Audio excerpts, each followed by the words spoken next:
Bienvenidos a otro programa más del Mapache Político. ¿Qué tal? ¿Qué tal? ¿Cómo están, amigas y amigos? Bienvenidos a otro programa más de El Mapache Político. Y pues hoy vamos a hablar de un tema que está muy interesante, que es parte de pues los temas que se vinieron desarrollando el fin de semana. Y pues este tema es acerca del 8 de marzo, de los movimientos feministas y de cómo cómo han venido evolucionando aquí en México. Y yo no diría incluso tal vez evolucionando, tal vez incluso lo llamaría mutando, porque hubo una mutación muy fuerte a partir de que llegó la Cuarta Transformación en 2019 a lo que se venía dando en administraciones pasadas, ¿no? Y pues, aunque siempre he creído que los hombres somos los menos indicados para hablar del tema del feminismo, me siento obligado a tocar el tema del que poco se habla. Y pues, es el cambio, como les decía, que ha tenido este movimiento feminista, ¿no? En México, el Día Internacional de la Mujer tuvo una mutación a partir de el 2020, porque bueno, todavía en lo que fue el 8 de marzo del 2019 no vimos, aunque vimos tal vez algún tipo de pintas, de destrozos que se hicieron, no fue el movimiento violento que hoy en día vemos cada 8 de marzo, ¿no? Pero miren, pues vamos a decir que a partir de que se vinieron dando estos cambios, el 8M era un movimiento donde pues no solamente para algunas mujeres era un festejo, sino que también era una manifestación, o contrario a un festejo, era una manifestación en el que salían mujeres y niñas a las calles para levantar la voz por las que pues, ya no pueden hacerlo o por las que no pueden hacerlo en ese momento. Mirarnos, reconocernos, recordarnos que compartimos causas, necesidades, indignaciones. Por eso vine. ¿Vienes con Daniel, con mi hijo. Sí. Pues vengo con Daniel porque vive conmigo, porque estamos juntos todo el tiempo, pero también porque soy como muchas otras mujeres que desgraciadamente tenemos que elegir entre nuestras crianzas o nuestras profesiones sin verlas como una cosa que es una unidad, ¿no? Y que radica en el binomio mamá-bebé. Muchos de los espacios donde yo me he querido integrar laboralmente o incluso pues, cuestiones de esparcimiento cultural me han confrontado desde que tengo a Daniel a la dura realidad de que vivimos en un país, y yo diría en un mundo, occidental por lo menos, que tiene completamente excluida la infancia, ¿no? Entonces me parece que la causa de las mujeres, o yo diría de las personas con útero, es también la causa de la infancia. Porque la infancia no solo es nuestra responsabilidad, sino también es una minoría invisibilizada, aunque creamos que no. La infancia tristemente creo que está completamente infantilizada, es decir, borrada con una máscara de algo que no es. Creo que los espacios públicos, creo que los espacios visibles, ¿no? Tienen como tirria a lo que puede producir un niño o una voz infantil en ese lugar. No sé si me explico. ¿Crees que hay conciencia en el resto del país de la fuerza de las mujeres y del grado de invisibilidad en el que siguen estando en un país, además como México, ¿no? De la mujer tiene Claro, hay una carga cultural subjetiva, ¿no? Como una identidad muy vinculada a una serie de valores con el que quizás no nos identificamos tanto o reconocemos, pero nos cuesta mucho trabajo erradicar, creo yo, ¿no? Principalmente por las condiciones de vida, específicamente. Es decir, mi crianza no es algo que solo me concierne a mí, ¿no? Es un asunto político, es un asunto social, es un asunto del colectivo. Entonces, pues vivimos en un mundo tremendamente individualista, y criar en un mundo tremendamente individualista, para mí, es una acción subversiva. o por lo menos criar conscientemente. Ajá. Pues, por el derecho a decidir sobre su cuerpo, que no se les criminalice por abortar o pues contar con una equidad de género o por la violencia que sufren en México en estas situaciones tan graves y tan, pues digamos, crueles a las que nos enfrentamos día con día, ¿no? Pero no, es una equidad de la que cuestionan, pues los típicos machitos, como de hacer trabajos de un cargador de la central de abastos o como un albañil. Y generalmente, la mayoría de las mujeres tal vez no pueden hacer este trabajo. Eh, es más, los mismos hombres no deberían de estar cargando esas cantidades de peso. Es algo que nosotros utilizamos para hacer un símil que de una manera incorrecta.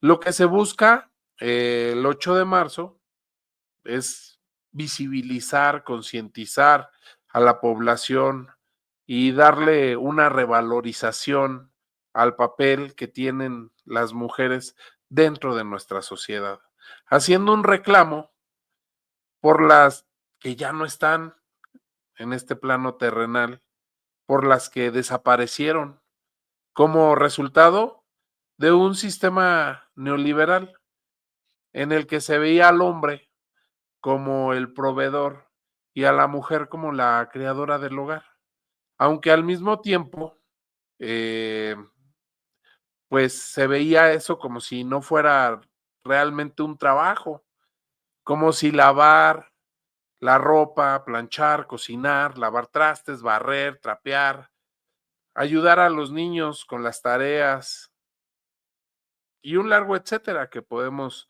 poner ahí, no fuera suficiente trabajo o no fuera un trabajo real solamente porque no recibe una retribución monetaria. Pero al mismo tiempo, ese sistema fue orillando a las mujeres a que no solamente el hombre fuera el proveedor, sino que ellas también se convirtieran en proveedoras del hogar, ya que el ingreso en las familias cada día era tan disminuido que ellas tenían que salir al quite y pues poder mejorar la situación en la casa. Y no solamente fue eso, también fue que empezaron a existir más mujeres que empezaban a tener mucho mayor acceso al estudio, a los liderazgos en las empresas, a que fueron picando piedra para poder acceder a estos puestos donde desarrollaban el trabajo pues de mejor manera que sus pares hombres e incluso muchas veces desarrollaban mucho mejor el trabajo que sus mismos jefes. Y esto pues lo podemos ver en prácticamente cualquier, vamos a llamarlo circunstancia, en lo artístico, como en las cantantes, como en las actrices o simplemente en las líneas de producción de unas grandes empresas. Aún así, hacía falta mucho camino. Los años de machismo aún los podemos ver hasta nuestros días. Solo hace falta regresar al sexenio de Peña Nieto, donde posan en una foto al menos 8 gobernadores, la mayoría fueron encarcelados, aunque también hay que decir que la mayoría llevan su proceso en libertad. Pero lo importante no son los cientos de años que existen en esa icónica fotografía o en esa fotografía maldita, como se le conoce, sino que no hay una sola mujer dentro de ese equipo de pillos. Pero bueno, regresando al tema del 8M, Hay que decir que era un movimiento pacífico, donde las participantes desarrollaban diferentes, pues, eventos, rituales, donde hacían catarsis, diferentes colectivos, y se daban cita en toda la República. Trabajamos en el ámbito laboral y en los cuidados. Somos mujeres con diversidad funcional, migradas, racializadas. Nuestras edades son todas y nos sabemos lesbianas, transexuales, bisexuales, inter, queer, heterosexuales. Somos las que están, somos las que no han estado, somos las asesinadas, somos las presas, somos las que quedaron en el mar, somos las que quedaron en las fronteras, somos las trabajadoras sexuales, somos todas. Juntas, hoy paramos y gritamos al mundo, ¡basta! Ante tanta violencia machista que nos atraviesa, basta de agresiones, humillaciones, marginaciones, exclusiones. Exigimos el pacto de Estado contra la violencia machista por las demás insuficientes, su dote de recursos y medios para el desarrollo de políticas públicas y reales. Agradecemos a cada una de ustedes el tiempo dado, el tiempo recibido también, y que esto crezca, corramos la voz, trabajemos duro por nuestros sueños.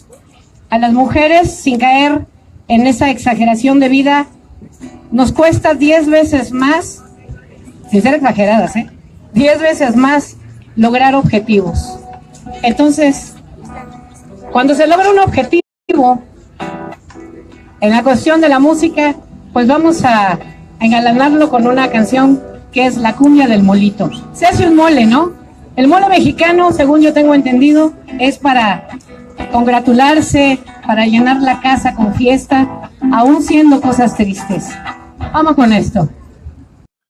Siendo el Zócalo donde se desarrollaba el evento principal.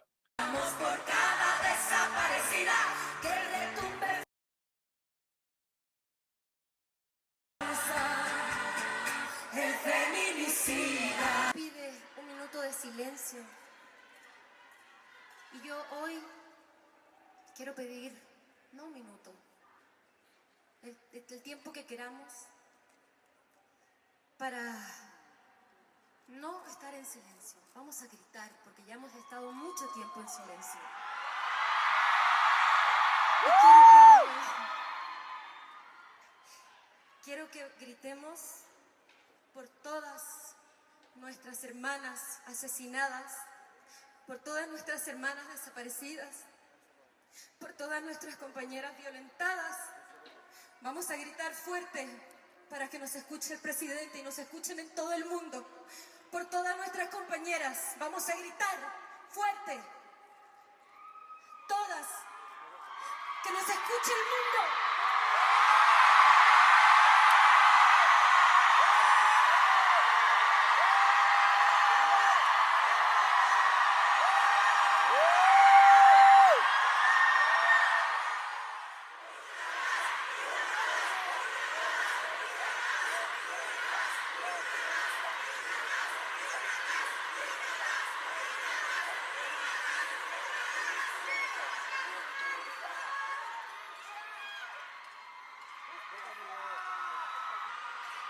Hoy la prioridad debería ser buscar a nuestras desaparecidas y encontrar justicia por nuestras mujeres asesinadas.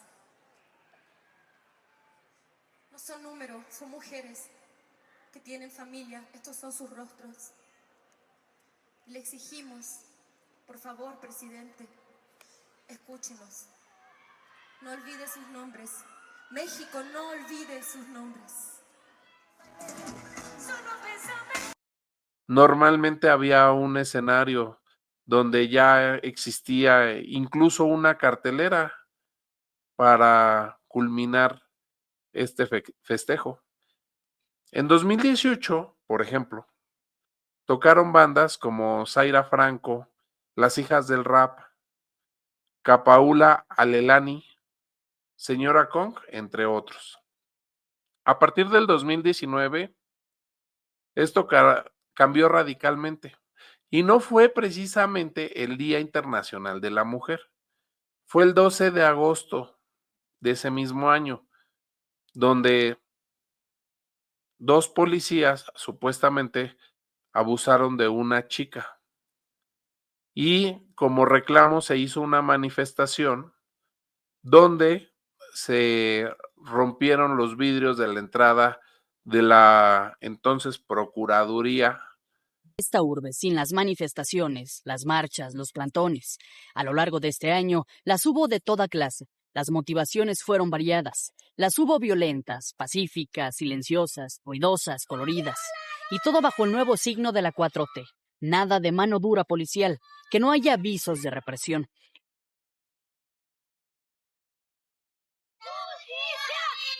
El 12 de agosto fue el preludio de una serie de movilizaciones contra la violencia hacia las mujeres. Aquel lunes, cientos de mujeres marcharon para exigir justicia por los casos de violación en los que se había señalado a policías como los presuntos responsables y, en general, para condenar la violencia de género. No nos cuidan, nos violan. Era el grito al unísono.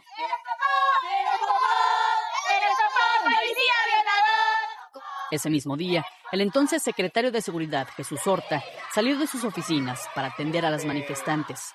Entonces vino la diamantina rosa, que representaba el hartazgo ante la verborrea de siempre. El diálogo se rompió.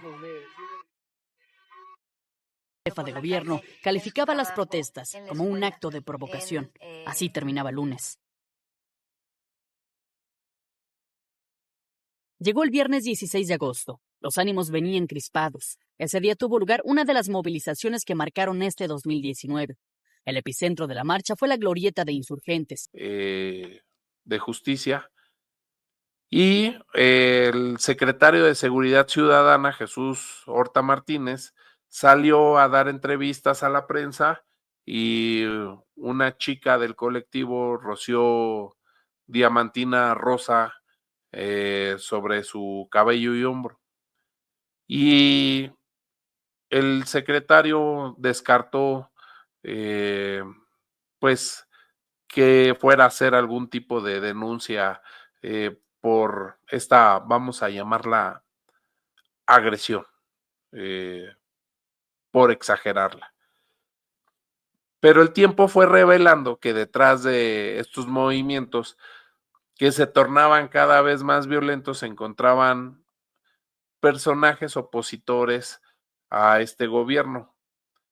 Y por poner un ejemplo, el 28 de septiembre del 2020, la entonces jefa de gobierno, ahora presidenta Claudia Sheinbaum Pardo, cuestionó el por qué estaban auspiciando el movimiento feminista mujeres como María Beatriz Gasca Acevedo, que también era la directora de Recursos Humanos y Responsabilidad Social, y que su empresa, Gin Group, era señalada como una de las principales factureras en el país, a lo que la empresa se deslindó de las acciones cometidas por la llamada Bea Gasca o Beatriz Gasca, y ella a la vez se deslindó a su empresa de sus actividades como activista, vamos a decir. Que la semana pasada en las videoaudiencias que tengo, me hicieron llegar información de una mujer de altos recursos económicos que me dijeron ahí, quien me habló por teléfono, que estaba financiando directamente al grupo de mujeres que mantiene ocupada la sede de la Comisión Nacional de Derechos Humanos en Cuba 60 en el Centro Histórico. A partir de ahí hicimos una revisión de información pública, no tiene nada que ver con inteligencia política ni mucho menos, todo lo que vamos a presentar el día de hoy es público, está en diferentes fuentes, en portales, en páginas de internet, en los propios medios de comunicación y en redes sociales. Entonces todo esto que vamos a presentar es público totalmente. Y por considerarlo de interés a la ciudadanía, pues queremos presentarlo el día de hoy. El nombre de esta persona es María Beatriz Gasca Acevedo. El 12 de septiembre se le vio entregando, todo esto está en redes sociales, Se le vio entregando víveres desde un auto de lujo a Cuba 60. El 14 de septiembre fue una de las oradoras principales en lo que se llamó el Antigrita.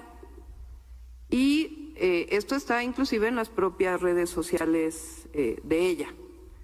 Ella es quien está ayudando a poner los cuadros intervenidos en subasta. Y pues en una búsqueda ahí en Google, ¿quién es ella?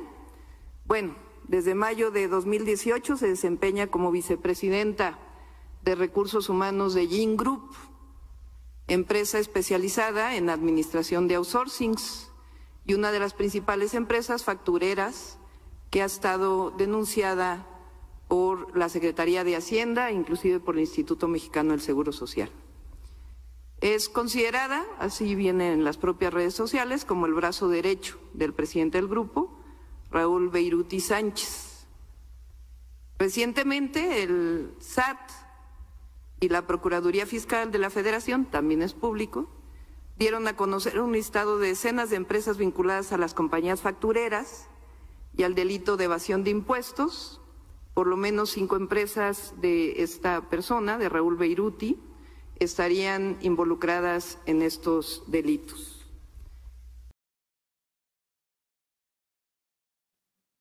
Pero sin embargo, tenían un refugio en la calle de Cuba, en la Ciudad de México, donde se le vio entregando víveres y haciendo reuniones con Yesenia Zamudio, que ella pertenece, es líder del colectivo Ni Una Menos, y también se le vio haciendo reuniones con líderes de el llamado Bloque Negro. Pero así como Beatriz, se infiltran otros opositores de los gobiernos, de los diferentes partidos políticos en contra de este gobierno. Bueno, en ese entonces era el gobierno del presidente Andrés Manuel.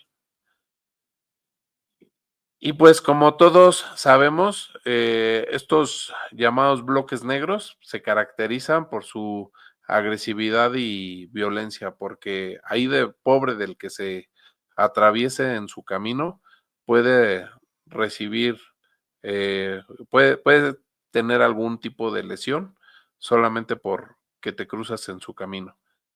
En ese año, en esa fecha, el 28 de septiembre, incluso se encapsularon a las manifestantes para impedirles la entrada al Zócalo, ya que en ese momento se encontraba el plantón del grupo Frena y querían evitar que hubiera alguna confrontación que pudiera llevar a alguna desgracia. Y en eso se contó con la presencia de la Comisión Nacional de Derechos Humanos en todo momento, según lo informó en ese momento la jefa de gobierno, y también se les hizo la invitación a este colectivo de entregar los objetos para que se pudiera proseguir con su manifestación sin que hubiera algún tipo de violencia que se pudiera ejercer por parte de ellas con estos objetos. Pero al final se negaron a entregarlos. Se empezaron a pintar y destruir monumentos históricos, se vandalizaron negocios, se atacaron instalaciones del Metrobús o edificios gubernamentales. Y como les comentaba, incluso hubo policías lesionados en estas manifestaciones. Por esa razón, el gobierno de la Ciudad de México decidió utilizar al grupo de las denominadas Ateneas, que son un grupo de policías mujeres que se encuentran en la Ciudad de México para que protegieran y abanderaran las marchas, porque también entre las manifestantes se llegaban a hacer daño con sus mismos petardos, con sus mismos martillos, y con lo que traían para las manifestaciones. Desde entonces, cada 8 de marzo se caracteriza por tener mucha violencia, y los partidos de oposición vieron un nicho de oportunidad en estos movimientos, los cuales son perfectos porque se necesita poco dinero para financiarlos y pueden obtener muchos resultados contra el gobierno en turno. De hecho, a Andrés Manuel se le acusaba de ser un presidente que no era empático con las mujeres, que no entendía sus luchas y que no apoyaba las causas feministas. Y esa es la razón por la que es tan difícil desacreditar a estos movimientos, porque tienen tanta legitimidad que desacreditarlos es sumamente difícil. Y esa es la razón por la que los partidos de la oposición se montan en ellos. Para proteger los monumentos históricos se empezaron a utilizar vallas y los contingentes los empezaron a usar como medio de catarsis o como punching bag, donde incluso pues se han lastimado al estarlos golpeando y pateando. Y es innegable que existe un problema de inseguridad, de acoso, de desigualdad hacia las mujeres en México, donde les es más difícil conseguir puestos de mayor jerarquía, donde sufren constantemente acoso laboral y acoso en términos generales, donde pues les hace falta seguridad, a diferencia de nosotros los hombres. Claro que nosotros conocemos que existen esos problemas y no los negamos. Pero desde que llegó la 4T, hay que decir que no se agreden, no se reprimen ningún tipo de manifestación, ni estas feministas, ni ninguna otra marcha. Se le ejerce la fuerza pública, a diferencia de aquellos tiempos donde, pues, por ejemplificar nada más, a los floristas de San Salvador Atenco se les acusó de ser macheteros y de ser un grupo armado, donde en aquel momento Noticieros TV Azteca pedía el uso de la fuerza pública en contra de ellos. Aunque el bloque negro sigue infiltrado en las marchas y cada día está más desacreditado, incluso por las mismas feministas, su violencia y peligrosidad, además de su provocación, siguen intactos y no han disminuido en lo más mínimo. El gobierno usa extintores para dispersar a las manifestantes que quieren usar aerosoles prendidos o pues estos artefactos, estos petardos, y quieren romper los cercos tanto de vallas como de policías, y pues este ha sido un método que se ha estado utilizando pues para que no se pueda lograr que se convierta en una tragedia, porque estos movimientos principalmente buscan una provocación por parte de las chicas feministas. En México, hoy contamos con una presidenta que es empática, declarada feminista y que sabe que la única manera en la que podemos revertir la violencia en contra de las mujeres es con educación, oportunidades y conciencia social, porque esas son las causas que debemos cambiar para que llegue un día en el que la violencia sea una excepción y no una generalidad. Porque con la presidenta Claudia Sheinbaum no llegaron nuestras mamás o nuestras hermanas o nuestras hijas. Con la presidenta Claudia Sheinbaum, llegaron todas. Pues yo soy Beto Morales para el canal de Soy Acapulco. Muchísimas gracias por tomarse el tiempo de ver esto y pues no se olviden de tomar agua y de soñar con su crush. Bye bye.